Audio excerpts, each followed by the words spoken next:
कहानी की शुरुआत होती है एक बड़े से हवाई जहाज से जो समुद्र के ऊपर से गुजर रहा था। बाहर तूफान था, हवा तेज चल रही थी, सब कुछ काफी डरावना लग रहा था। प्लेन के अंदर एक लड़की हाथ में मशीन गन लिए बैठी थी। अभी अचानक से तूफान इतना तेज हो गया कि प्लेन का बैलेंस बिगड़ गया। प्लेन ने अपना कंट्रोल खो दिया और कुछ ही पलों बाद वो समुद्र में जाकर क्रैश हो गया। इस घटना के कई साल बाद हमें एक खूबसूरत आइलैंड का किनारा दिखाया जाता है जहाँ कुछ लोग स्कूबा डाइविंग यानी पानी में गोता लगा रहे थे। यहीं पर हमें जेरी दिखाई दिया जो एक स्कूबा इंस्ट्रक्टर है। जब वो पानी से बाहर आया तो उसका बॉस उसे डांटने लगा कि उसे इतनी देर क्यों लगी। जेरी गुस्सा हो गया और उसने बॉस को सीधा पानी में धकेल दिया। फिर शहर के दूसरे हिस्से में जेरी की गर्लफ्रेंड सैम दिखाई दी। जब सैम का काम खत्म हुआ वो जेरी के पास गई। जेरी उस वक्त अपनी बोट से पानी निकाल रहा था। उनके पास पैसों की थोड़ी तंगी चल रही थी। सैम ने उससे कहा कि चाहे तुम कितने भी गरीब हो, चाहे तुम ये फटी जर्सी स्कूटर पे ही घूमते हो, लेकिन मुझे तुम्हारे साथ रहना ही पसंद है। उस वक्त जेरी ने सैम को एक और बात बताई कि वो समुद्र में एक छुपे हुए खजाने को ढूंढने जा रहा है। पिछले तूफान के बाद किसी ड्राइवर को पानी के अंदर एक सोने की एंटीक आइटम मिली थी जिसे बेचकर अब वो काफी अमीर बन गया था। जेरी भी उसी उम्मीद में था। तभी जेरी पानी निकालते वक्त चोट खा बैठा। सैम मुस्कुराते हुए उसके पास आई और उसे संभाला। उसी वक्त एक बड़ी सी याट उनके पास से गुजरी। उस याट से एक आदमी चिल्लाया, जेरी। सैम ने उस याट की तरफ देखा और पूछा, वो कौन है? जेरी ने बताया कि वो जॉर्ज है। जॉर्ज ने चिल्लाकर बताया कि वो भी खजाना ढूंढने गहरे पानी में जा रहा है। फिर जॉर्ज ने जेरी से पूछा कि तुम मेरे साथ काम करना चाहोगे? जेरी ने थोड़ा सोचने के बाद हाँ कह दिया, लेकिन कुछ शर्तें रखी। उसने कहा कि एक प्रॉपर कॉन्ट्रैक्ट बनाया जाएगा, 50-50 की डील होगी, जो मिला आधा तेरा आधा मेरा। जॉर्ज को ये शर्तें पसंद नहीं आई और वो अपनी याट लेकर वहाँ से चला गया। इसके बाद जेरी और सैम कार में जा रहे थे तो जेरी ने सैम को बताया कि वो दोबारा किसी के नीचे काम नहीं करेगा। उसने जॉर्ज के लिए कभी काम किया था, लेकिन जॉर्ज अमीर होता गया और जेरी वहीं का वहीं रह गया।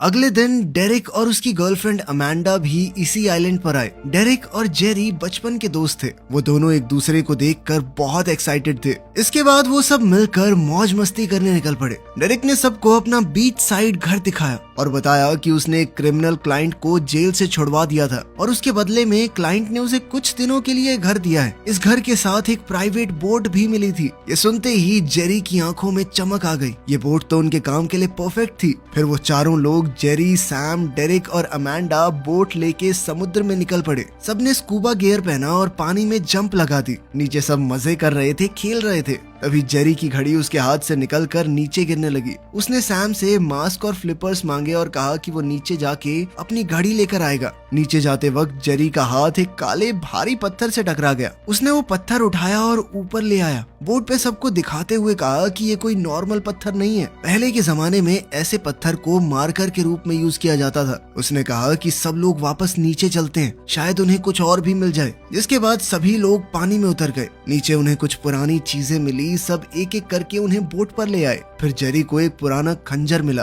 उसकी मयान सोने की थी और हैंडल पर डायमंड्स लगे हुए थे। जेरी जानता था कि इस खंजर की कीमत बहुत ज्यादा होगी। अब सबका इंटरेस्ट और बढ़ गया। फिर जेरी को पानी के नीचे एक क्रैश्ड एयरप्लेन दिखा। ये वही प्लेन था जो कहानी की शुरुआत में क्रैश हुआ था। चारों उस प्लेन के पास गए। अमांडा ने जब अंदर झांका तो उसे एक लाश दिखी। उसका चेहरा पानी और वक्त की मार की वजह से पूरी तरह खराब हो चुका था। वो डर गई और तुरंत ऊपर चली आई। अब बाकी बचे तीनों प्लेन के अंदर चले गए। वहाँ उन्हें रेड पैकेट्स मिले। डेरेक ने एक पैकेट फाड़ा तो उसमें पाउडर था, लेकिन ये कोई मामूली पाउडर नहीं, कोकेन थी। वो पूरा प्लेन कोकेन से भरा था। डेरेक ने एक पैकेट उठाया और बोट पर वापस आ गया। थोड़ी देर बाद सैम ने वो पैकेट देखा और उसे समुद्र में फेंकने लगी। डेरेक ने उसे रोका, लेकिन तब तक जेरी वापस आ गया। बिना कुछ बोले उसने सोने का खंजर निकाला, पैकेट को काटा और सारी कोकेन समुद्र में डाल दी।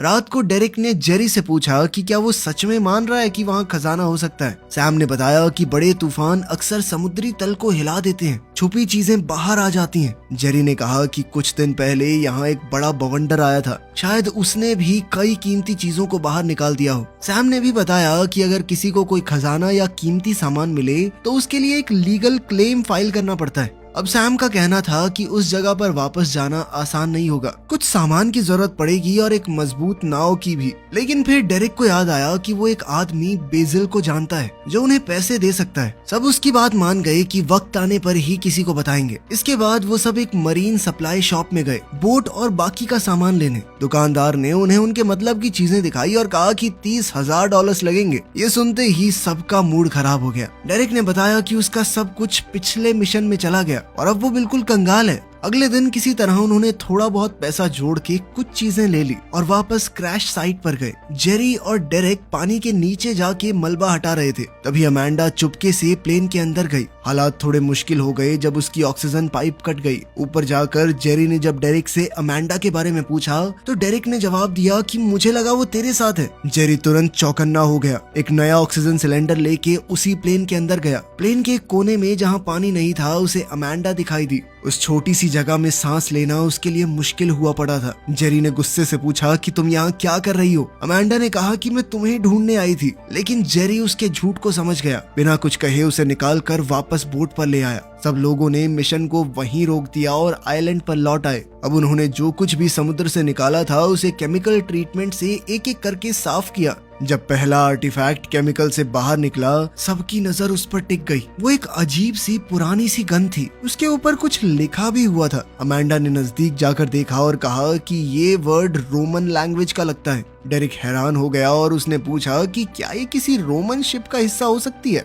डेरिक ने लिखे हुए उस शब्द का मतलब सोचना शुरू किया और उसने कहा कि ये लूट या समुद्री लुटेरों से जुड़ा हुआ कुछ शब्द है। तभी टीम को एक और चीज मिली, एक पुरानी चांदी की घंटी जिस पर एक मैप बना हुआ था। सबसे बड़ी बात, वो मैप उसी जगह का था जहाँ वो लोग खड़े थे। अब ये पहेली और दिलचस्प होती जा रही थी। सैम ने एक पुरानी किताब से एक पैरा पढ़कर सुनाया। उसमें सिल्वर 4920 का जिक्र था और एक खतरनाक समुद्री डाकू का भी, जिसका नाम था डेल्मस थॉमस। सैम ने बताया कि वो पहले एक गुलाम था, लेकिन धीरे धीरे समुद्र का सबसे खतरनाक लुटेरा बन गया। ये सुनकर डेरिक बहुत एक्साइटेड हो गया, क्योंकि उसे लग रहा था कि वो उसी समुद्री लुटेरे के खजाने का क्लू ढूंढ चुके हैं। लेकिन जेरी के हिसाब से ये सिर्फ एक समुद्री लुटेरे की कहानी नहीं थी, ये कहानी एक फ्रेंच व्यापारी एशवैक से भी जुड़ी थी। जेरी ने बताया कि एशवैक बहुत अमीर था और जब फ्रांस में लड़ाई छिड़ गई तो उसने अपना सारा धन एक जहाज में भरकर भागने की कोशिश की, लेकिन हमारे समुद्री लुटेरे डेल्मस थॉमस ने उसके जहाज पर अटैक कर दिया।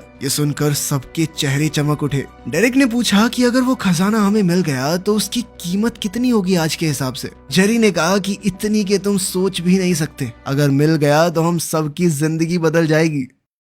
अगली सुबह सब वापस समुद्र के अंदर जाने की प्लानिंग कर रहे थे, लेकिन इस बार जेरी ने अमांडा को कोई बहाना बना के डाइव करने से रोक दिया। फिर टीम मेटल डिटेक्टर्स लेकर समुद्र के अंदर स्कैन करने लगी। तभी मशीन ने हल्का सा बीप किया, शायद उन्हें खजाने का असली रास्ता मिल गया था। पानी के नीचे सब लोग उस जगह की मिट्टी हटा रहे थे। वहीं बोट पर अमांडा अकेली थी। वो मैप के ऊपर एग्जैक्ट लोकेशन नोट कर रही थी, हर एक डिटेल के साथ। वहीं नीचे जेरी और डेरेक को एक बड़ी सी तोप मिली। लगता है ये उसी जहाज का हिस्सा है जिसे वो लोग तलाश रहे थे। वो तोप इतनी भारी थी कि उसे रस्सी बांध के ऊपर खींचने का प्लान बनाया गया। तभी अमांडा ने देखा कि एक कोस्ट गार्ड पुलिस की बोट उनकी तरफ बढ़ रही थी। नीचे सैम भी डेंजर को महसूस कर रहा था। सबके चेहरे टेंशन से भर गए थे। अगर पुलिस ने उन्हें इल्लीगली कुछ भी निकालते हुए देख लिया तो सब कुछ छिन जाएगा। अब जेरी, डेरेक और सैम नीचे छुपे रहे, पुलिस के चले जाने के इंतजार में। लेकिन तभी एक और बड़ी दिक्कत आ गई। जेरी की घड़ी बीप करने लगी। इसका मतलब था कि उसका ऑक्सीजन सिलेंडर खत्म होने वाला है। अब उनके पास कोई ऑप्शन नहीं था, उन्हें तोप को नीचे ही छोड़ना पड़ा। जैसे ही उन्होंने हवा से भरे बैग्स की हवा निकाली तो डेरेक का हाथ अचानक उस कैनन के नीचे फंस गया और वो उसके साथ गहराई में गिरने लगा। वो तोप जोर से समुद्री तल पर गिरी और डेरेक का हाथ उसके नीचे दब गया। ऊपर बोट पर कोस्ट गार्ड उनकी बोट की तलाशी लेने आया। अमांडा चुपचाप बैठी रही ताकि कोई शक न करे। नीचे पानी में मौजूद लोगों का ऑक्सीजन कम हो रहा था और तोप इतनी भारी थी कि उसे उठाना मुश्किल था। फिर सैम और जेरी ने मिलकर पूरी ताकत लगाई और मुश्किल से डेरिक का हाथ तोप के नीचे से निकाल पाए। अब ऑक्सीजन खत्म हो चुकी थी। वो तेजी से ऊपर आए और किसी तरह जिंदा बच गए। सब थक चुके थे लेकिन कम से कम जिंदा थे। जब पुलिस को बोट पे कुछ नहीं मिला तो वो वापस चले गए। उसी रात चारों एक नाइट क्लब में गए। अमांडा पूरी एनर्जी में डांस कर रही थी। तभी जेरी का एक पुराना दोस्त आया और उससे कहने लगा, कुछ लोग तुम्हारे बारे में पूछ रहे थे और वो लोग इस आइलैंड के तो नहीं लगते। उसी बीच डेरिक की एक लोकल गुंडे से फाइट हो गई। जेरी ने उसे खींचकर बाहर निकाला और कहा कि अभी कोई झमेला नहीं चाहिए, हम खजाना ढूंढने आए हैं। अगली सुबह टीम ने फिर से डाइविंग गियर पहना और समुद्र में उतर गए, लेकिन इस बार उन्होंने देखा कि एक अनजान बोट उनकी बोट के साथ लगकर खड़ी थी। जेरी और डेरिक ने एक दूसरे को देखा। अब ये साफ था कि कोई तो उनका पीछा कर रहा है। जब वो पानी से लौट कर आए तभी उन्होंने देखा कि दो अजीब लोग उनकी बोट पर घुस आए थे। जेरी और डेरिक ने तुरंत उनका पीछा किया। उन लोगों के बीच एक जबरदस्त लड़ाई छिड़ गई। डेरिक और जेरी कैसे भी करके उन दोनों पर भारी पड़ने लगे। आखिर में वो दोनों हमलावर वहाँ से भाग गए, लेकिन भागते वक्त उनमें से एक हमलावर की टोपी गिर गई। जेरी ने उसे उठाया और जैसे ही उस पर लिखा हुआ नाम पढ़ा तो उसका चेहरा बदल गया। वो टोपी लेकर जॉर्ज के पास गया और कहा कि ये नाम तो तेरी पुरानी कंपनी का है ना, अब तो गुंडे भेज रहा है मेरे पीछे। जिस पर जॉर्ज हंसने लगा और कहा कि बहुत सारे लोग मेरी कंपनी में आए और छोड़ के चले भी गए, सबको याद थोड़ी रख सकता हूँ, सबका ठेका ले रखा है क्या मैंने। थोड़ी और बात हुई और फिर आखिर में उसने जेरी की आंखों में देखकर कहा, मेरे पास पैसा है, वक्त है, तेरे पास क्या है, सिर्फ एक सपना। और ये कहकर वो चला गया। शाम को टीम ने वापस प्लानिंग शुरू की। जेरी ने थोड़ी टेंशन में कहा कि हमारे पास सही औजार तक नहीं है, कैसे ढूंढेंगे हम खजाना। तब डेरिक ने आइडिया दिया कि प्लेन में जो कोकेन के पैकेट भरे हुए हैं उन्हें बेच के हम इक्विपमेंट खरीद सकते हैं, वरना जॉर्ज के लोग सब कुछ ले जाएंगे और हम बस देखते रहेंगे, क्योंकि अपने पास ना पैसे हैं ना पावर। लेकिन ये सब सुनने के बाद भी जेरी इस प्लान के लिए राजी नहीं हुआ। लेकिन उसी रात डेरिक चुपके से अमांडा के कमरे में गया और उसे सब कुछ बता दिया। फिर वो दोनों साइट पर गए। डेरिक ने वापस पानी में छलांग लगाई और प्लेन के मलबे में से कोकेन पैकेट्स निकाले। अगली सुबह डेरिक सीधा गया उसी नाइट क्लब के ओनर प्रिम के पास, वही खतरनाक गैंगस्टर जिससे पहले उसका झगड़ा हुआ था। कुछ देर बाद जेरी को कॉल करके डेरिक ने बुलाया। जब जेरी बोट पर पहुंचा तो डेरिक, अमांडा और प्रिम अपने लोगों के साथ पहले से वहां खड़े थे। प्रिम ने गुस्से में कहा कि मेरा माल चुरा के मुझे ही बेचने ला रहे हो, मैं इस आइलैंड का बॉस हूँ। उसने एक बैग डेरिक के सामने फेंका। उसमें वही कोकेन पैकेट्स थे जो प्लेन से निकाले गए थे। जेरी ने बैग देखा और समझ गया कि डेरिक को ये कोकेन कहाँ मिली। अब बात सिर्फ खजाने की नहीं थी। प्रिम ने कहा कि मुझे ये पैकेट्स चाहिए, कहाँ से लाए हो फर्क नहीं पड़ता, अगर वापस नहीं मिले तो बुरा होगा। जेरी ने समझाने की कोशिश की, कहा ये सब उन्हें बस मिल गया था, लेकिन प्रिम कुछ भी सुनने को तैयार नहीं था। उसने बंदूक निकाली और सीधा जेरी के चेहरे पर तान दी। बंदूक के बाहर निकलते ही अब ये सारा खेल जिंदगी और मौत का सवाल बन चुका था। लेकिन खुद को संभालते हुए जेरी ने कहा कि हमारे पास कुछ है ही नहीं, लाके कहाँ से दें, समुद्र से निकाला है हमने। सारे पैकेट निकालने के लिए कुछ औजार चाहिएंगे, एक बड़ी बोट लगेगी। अब इस काम को पूरा करने के लिए उन्हें जो भी चीजें चाहिए थी,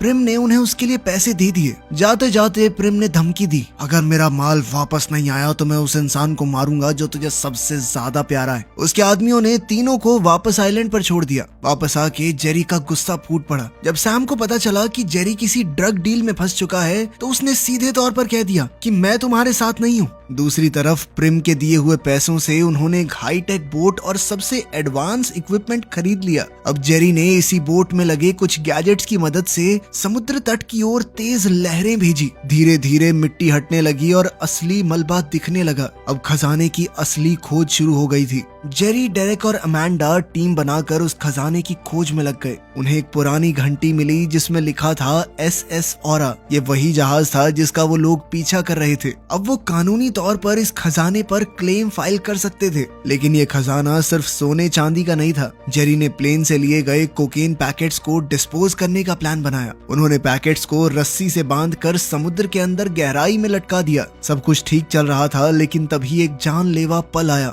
बोट पर खड़े जेरी को नीचे से कुछ अजीब सी आवाज सुनाई दी। बिना वक्त गवाए वो पानी में कूद गया। नीचे जाके उसने देखा कि एक शार्क ने अमांडा के ऊपर हमला कर दिया था। जेरी उसे ऊपर बोट तक ले आया, लेकिन देर हो चुकी थी। अमांडा ने सांस लेना बंद कर दिया था। हॉस्पिटल ले जाने पर डॉक्टर ने कंफर्म किया कि अमांडा मर चुकी है। डेरिक पूरी तरह टूट गया। तभी सैम जेरी से मिलने आई, लेकिन उसी वक्त जेरी के फोन पर प्रिम का कॉल आया। प्रिम ने उससे पूछा कि पैकेट्स लाए हो। जेरी ने गुस्से में जवाब दिया कि वहाँ एक हादसा हो गया और उनकी एक दोस्त इस बीच मर गई। प्रिम तुरंत अपनी कार से निकला और जेरी की तरफ बढ़ने लगा, लेकिन जेरी कार को स्टार्ट करके भाग निकला। प्रिम और उसके आदमी उसका पीछा करते रहे और थोड़ी दूर जाके जेरी ने कार रोकी और डेरिक से सैम को घर ले जाने को कहा। इसके बाद जेरी प्रिम के आदमी फिन से मिला। इस बार जेरी के पास एक प्लान था। उसने फिन को एक सीक्रेट जगह ले जाकर SS ऑरा जहाज की वो घंटी और सोने का खंजर दिखाया। फिन जानता जानता था कि ये सब कोकेन से 10 गुना ज्यादा कीमती है। जेरी उसे ये सब कुछ देने के लिए तैयार था, लेकिन इस शर्त पर कि अब से फिन उसका आदमी बन के रहेगा। फिन मान गया, जिसके बाद जेरी और फिन प्रिम की बोट पर पहुंचे, लेकिन सब कुछ उल्टा पड़ गया। बोट के नीचे कुछ लोग मरे हुए मिले।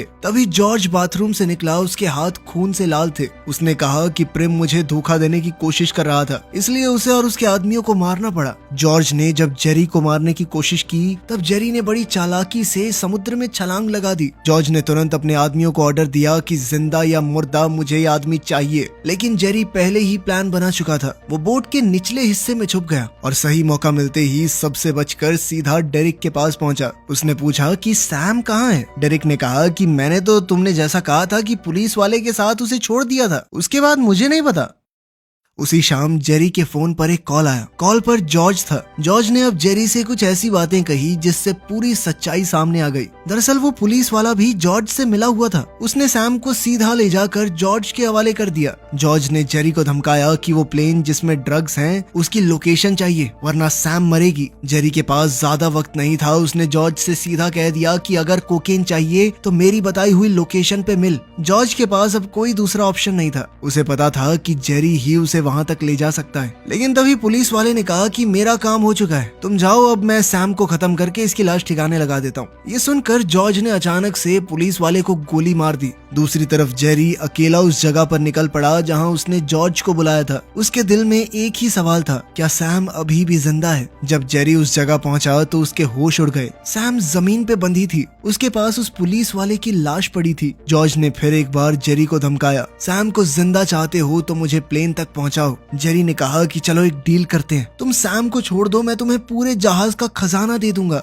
जिसके लिए जॉर्ज खुशी खुशी मान गया। दोनों एक बोट में साइड पर गए। जैसे ही वो वहां पहुंचे, जेरी ने बिना वक्त गवाए पानी में छलांग लगा दी। जॉर्ज भी अपनी वाटरप्रूफ बंदूक उठाकर अपने आदमियों के साथ उसके पीछे चला गया। पानी के नीचे जॉर्ज को वही पुरानी घंटी मिली। अब उसे पूरी तरह यकीन हो गया कि यही खजाने की जगह है। ऊपर सैम अभी भी बंधी हुई थी, लेकिन उसने पुलिस वाले की डेड बॉडी को घसीटा और एक चाकू से ऑफिसर का हाथ काट के खुद को आजाद कर लिया। अब उसके पास एक ही रास्ता था, वहाँ से भागना। जॉर्ज का सिर्फ एक आदमी बोट पे गार्ड बन के खड़ा था, जिसका ध्यान पास में से आने वाली एक मोटर बोट से भटक गया। वो उसके पीछे पीछे पानी में गया और सैम मौका मिलते ही वहाँ से निकल गई। तभी प्लेन के अंदर जॉर्ज का एक और आदमी जेरी को ढूंढने आया। जेरी और डेरिक दोनों भागने लगे, लेकिन उस आदमी ने तीर वाली बंदूक चला दी, जो सीधा डेरिक के पेट में लगी। तीर में रस्सी बंधी थी, जिसकी मदद से वो उसे खींचने लगा। जेरी ने तुरंत एक और तीर निकाला और सीधा उस आदमी के चेहरे पर चला दिया। खून निकलते ही समुद्र में मौजूद शार्क्स उस आदमी पर टूट पड़ी। उसका किस्सा वहीं खत्म हो गया। अब जॉर्ज ने जेरी पर बंदूक चलाने की कोशिश की, लेकिन जेरी ने दिमाग लगाया। उसने एक ऑक्सीजन सिलेंडर को उल्टा कर दिया। जैसे ही जॉर्ज ने तीर चलाया, जेरी ने किसी चीज से सिलेंडर का वाल्व खोल दिया। सिलेंडर तेजी से मिसाइल की तरह जॉर्ज की तरफ गया। वो सिलेंडर सीधा प्लेन के फ्यूल टैंक से टकरा गया और एक बड़ा धमाका हुआ। वो पूरा प्लेन आग का गोला बन गया। 6 हफ्ते बाद अब समुद्र पूरी तरह शांत था, लेकिन कहानी अभी खत्म नहीं हुई थी। जेरी, डेरेक, सैम और डैनी एक नए मिशन पर निकले। वो उसी जगह पर वापस गए जहां एसएस ऑरा वाली वो घंटी थी। इस बार उन्होंने तोप को ऊपर खींचना शुरू किया, लेकिन अचानक से रस्सी टूट गई और तोप वापस से समुद्र की गहराई में गिर गई। गिरते वक्त वो तोप सीधा नीचे एक टूटे हुए समुद्री जहाज से टकरा गई। इस टक्कर से इस जहाज का पुराना हिस्सा टूट गया और उसके अंदर से एक चमक निकली, सुनहरी चमक। और उधर सैम, जेरी और उनकी पूरी टीम की आंखों में खुशी छलक रही थी। एक्साइटमेंट से उनके दिलों की धड़कन बढ़ चुकी थी। आखिरकार उन्होंने खजाना ढूंढ ही लिया था। वीडियो पसंद आई तो लाइक कर देना, चैनल को सब्सक्राइब कर लेना। मिलते हैं अगली वीडियो में।